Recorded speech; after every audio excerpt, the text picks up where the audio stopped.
Alright, so we're back on the new update on 7 Deadly Sins Origins, and I'd spent yesterday pretty much just figuring everything out, how I felt about all the new gear, testing what I thought was the best for Meliodas, and I did a couple of solo runs on the new raid, and Meliodas does this very easy. It's really surprising. A couple things you want to note, this raid actually lets you skip bosses, and if you do not kill them and claim the loot from the final boss, you're going to miss out on a lot of weekly rewards, and it's very unfortunate if you did this already.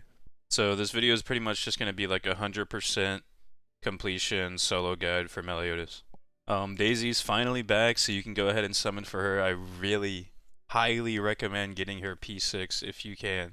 I know it's hard with Merlin in contention, but Daisy is just way too strong as a support, so unless you don't have a main DPS already, I would probably summon for Daisy. You're absolutely going to want to bring a healer because when you're fighting the final boss and you happen to die, you have to start that fight over with him at 100% health. Another thing to note, if you want to fight the secret boss or the alternate boss, you have to have an ice or a wind element character, and Hauser's already the best DPS support, so we're just bringing him, of course. Alright, now when it comes to the build, we're still on the Black Flame Longsword. Unfortunately, the Glutton buff was absolutely horrendous. Like, this is really not worth using at all. So we're on the Black Flame maxed out. Your sub-weapons, of course, have the equipment attack. And for the new build, of course, we're on the outfit. I got a really good roll. You're looking for crit damage, normal skill. That's all you really want. A third roll would be attack percent or crit chance, but that would be like a god roll. We're on an ominous top. Just use whatever top gives you the highest total crit chance. So if you have like a level 2 here with max crit chance, that's probably better than mine. Same kind of thing with these Silent Watcher bottoms. This chance-based roll is much more important than this. This can go up to like 15%, and this can only go up to 10%. And you're going to want to go ahead and craft the 2-piece jet black for the 10% more normal skill. This is just a no-brainer for a 2-piece set since they nerfed Mad Miner to the ground. As you can see, the Mad Miner 2-piece is now only 2% instead of 15, which was a massive nerf. We're still on the corrupted 3-piece set since it's overall one of just the best you can run on melee, especially for endurance-based runs like this. Roles to look for a buff duration on the chance-based here. Any type of defense or whatever you want here, probably darkness defense. And the ring, you absolutely are going to want to look for a crit damage, or a crit damage crit chance, or just a high roll crit damage attack percent. Now, surprisingly, Tiore's potentials matter quite a lot for her as a healer, so maybe if you can try to get her to P9 or P10, this is where she really starts to shine. It's completely fine just having her P4. You just have to play safer and maybe make your build a bit better than mine. So on Tiore, we're just running the 4-piece life set for more HP scaling and the 3-piece Valentine set for the healing efficiency. Outfit, of course, we're just on the healing outfit. If you can, maybe get this to level 2 or 3. Tiore's healing mainly scales off of attack and HP, so don't just completely ignore her weapons. So I just threw on stuff I had from Merlin onto Tiore. Hauser, of course, you put blazing nunchucks here if you have them. I still somehow don't have them, so. Now for any of my debuffers or DPS supports, I decided to use the Force set Immortal Watcher just for the extra defense. Nothing else here really helps, and you get the magic charging efficiency from these bottoms. You're always going to want to run these bottoms on like your magic generators or your supports, DPS supports, buffers, debuffers, anything like that. We're of course still on the Hymn of Regeneration. I made a new one because they overcapped the quality. On one of your support units, I highly recommend just throwing on 2-set Cursed Ball Scaland, because you get a barrier to your entire team every like 30 seconds, and it lasts for 20 seconds. So there's only about a 10-second downtime on this 2-set. Of course, the higher passive levels your outfits, the more effective you're going to be in these fights. So we have level 3 Daisy, level 3 Hauser, and level 3 melee outfit. I keep forgetting to show my base stats on melee, but with this new update, now's a perfect time to see what I'm working with. So we're at 24,400 base attack. We're almost at 180% crit damage. Our normal skill damage skyrocketed to 68%. We have 7.5% all damage from the corrupted set. And we have 14% darkness damage. These three stat lines are really all that matter when you're trying to understand if your melee's built good or what you need to do to make it better. Alright, so we're just going to go ahead and hop into it and see how it goes. Now, a main part of this dungeon slash raid is just to implement your tag skills as much as possible to reduce some of the enemy's block, defense stacks, etc. I assume they do this to make Merlin feel a lot better when it comes to the tag skill damage. To be completely honest, Ice Merlin outside of this raid seems to be pretty average. I'd even say she's worse than her lightning build, actually. But anyways, yeah, just try to do as much tags as possible, which is usually what you do in your day-to-day gameplay loop anyway.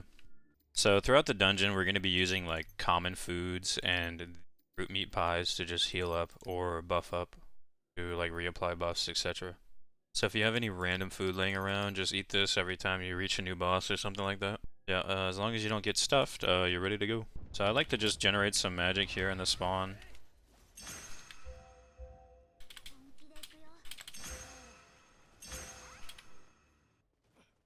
Alright, make it to the first boss. We're going to start by applying First Strike like always. We're going to apply all of our debuffs to him.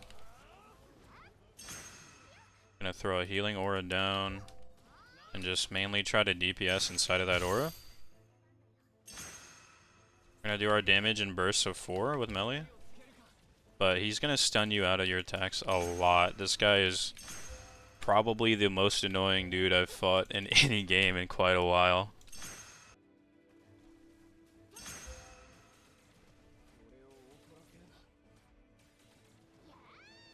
So just keep cycling these same couple skills and you should mainly be okay on this guy.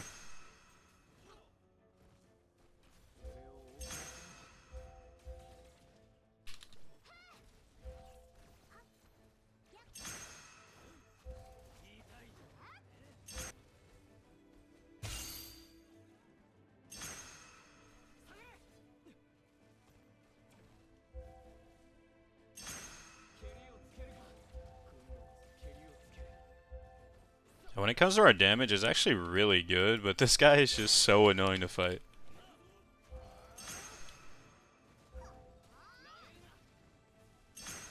I did like 5 runs of this in multiplayer, and dude, you just can't see anything. You have no idea what's going on. You're on like 5 FPS, and it's just a nightmare. So I decided to start trying to solo it, and I've had even better results than playing with 5 people. So this is just a puzzle part. We can kind of like skip a lot of the boring stuff here. Jump over to this platform. You can just jump this way. You don't really have to do anything else. When it comes to these bridges as well, you can kind of just ignore the whole mechanic. I don't really know why it's set up the way it is, because you can just skip everything, but it's whatever. So when we come up to this puzzle, my general understanding is you follow the first 2 white pieces you see in the room, and then you take the bishop at the end. So we have, what is that, rook, pawn, knight, bishop.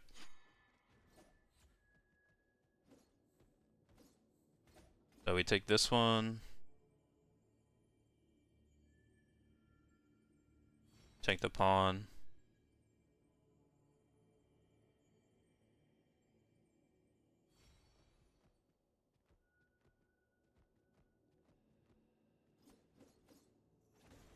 take the knight.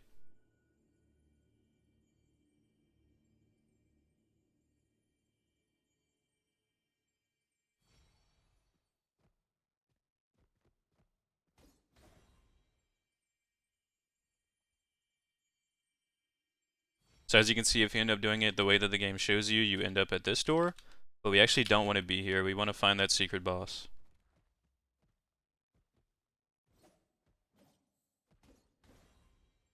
So we take the first one again. Then we take the pawn. Then I believe when you get to the 3rd platform, you always want to hit the bishop. And that should take you to a standalone platform with only 1 piece on it right here. And as soon as you hit this, you find the secret boss.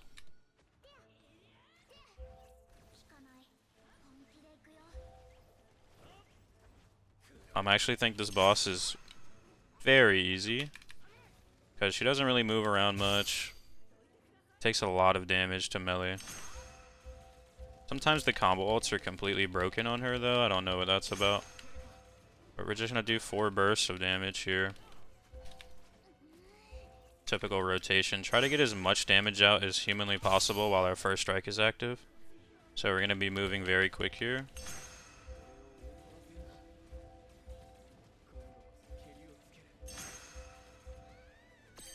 And we hit this puzzle piece here to get out.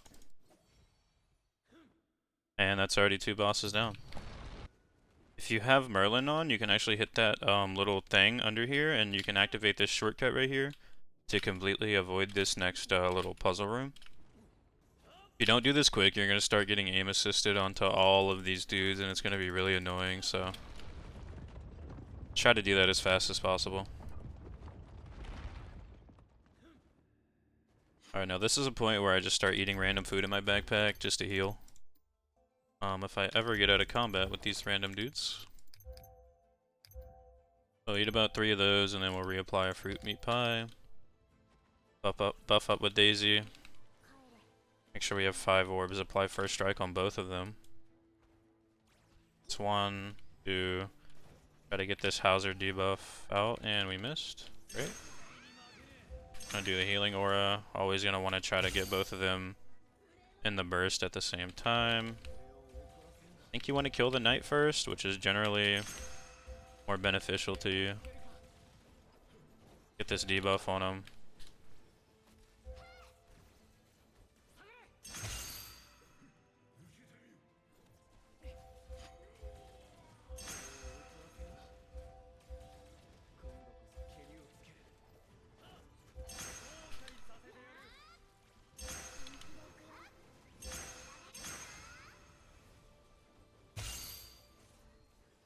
And usually once she's left, you kind of just blow her up. Combo all didn't work again for some reason. I don't know what's wrong with this dungeon. There's quite a lot of bugs.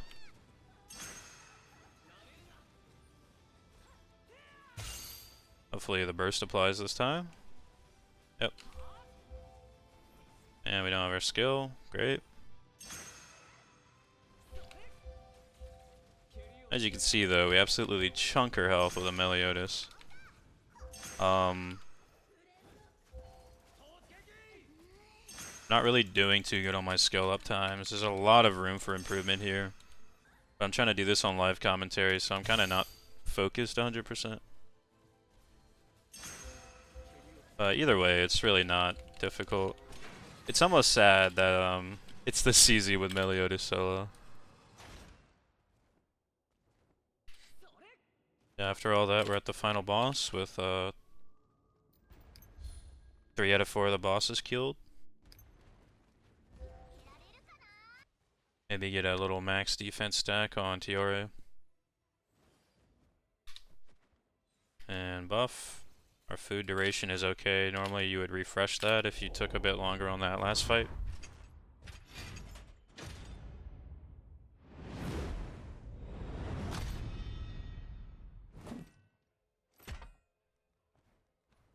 And then as always, first strike on Daisy, Hauser Q, come over here, drop the healing aura, and just try to do damage inside of that healing aura. Kind of free to do damage on this guy whenever he doesn't glow red, because that means he's just going to knock you over. So our damage is in bursts of 4, to keep our skill up time up 100%. 4 E's.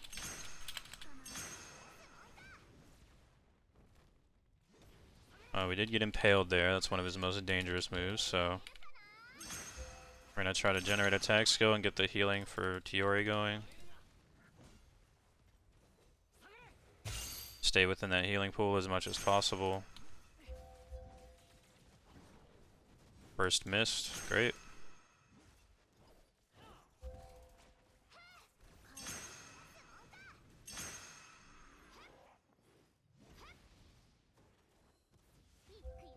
That healing pool down.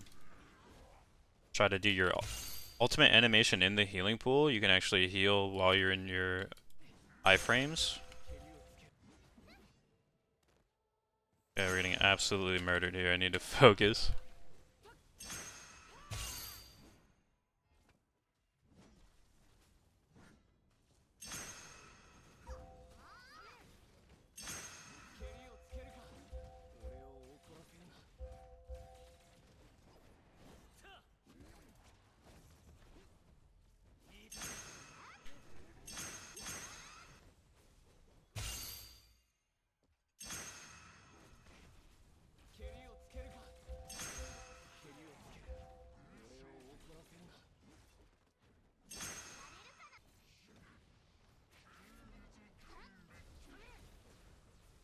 Okay, let's see which ultimate this is. Okay, so when they glow blue like this, you just want to stand next to them.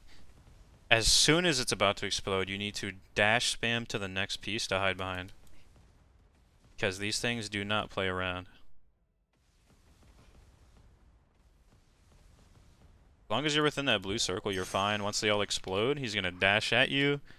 And unfortunately, I didn't have stamina for that, so be very careful with that move. If you keep Tiara's defense stacks up enough, you should be able to survive stuff like that.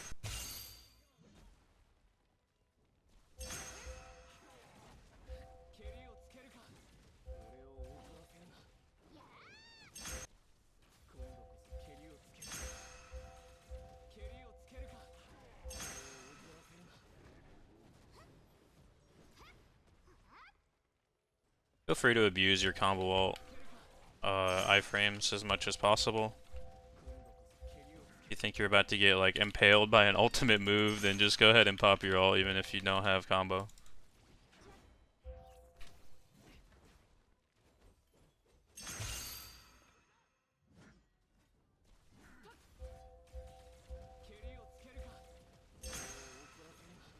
Alright, he's gonna move on to his second phase here.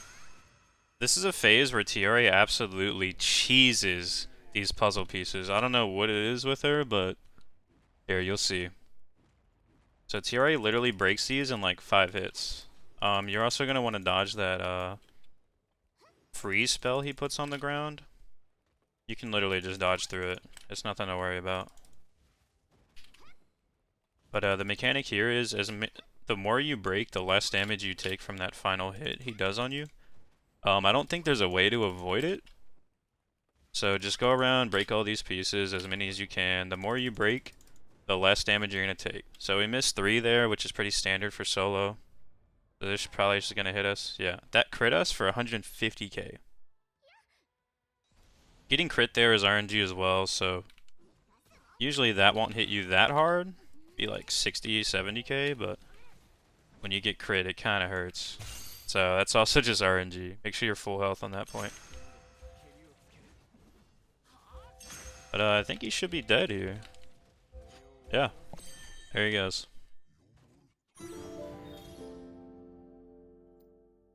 So that wasn't exactly a good run.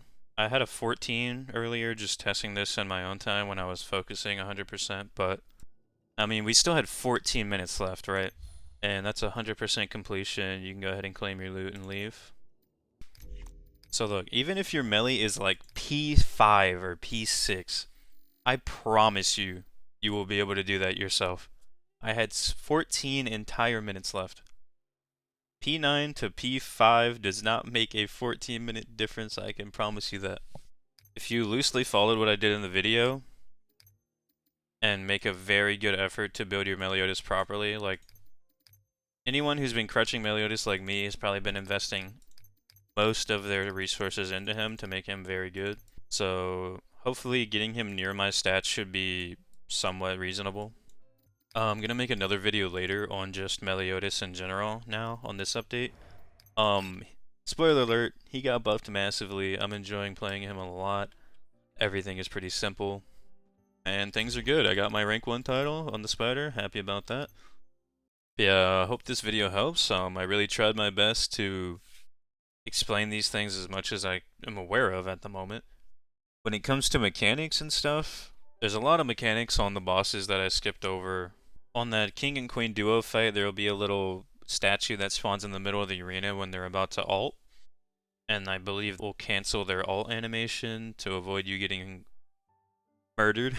We did showcase both of the final boss's movesets, his ultimate moves. One where you hide behind the pillars and one where you break the pillars. That shield guy at the start is just really annoying, man. I just hate that guy. He's probably gonna be everyone's first major annoyance in this game. He's also just super buggy. If you get him around a pillar, he'll start just levitating up it.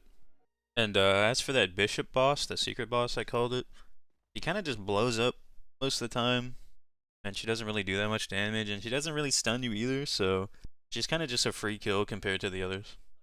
But yeah, if you have any other survivability issues, you can consider completely foregoing all of your magic generation and just going into HP, barrier, or life sets.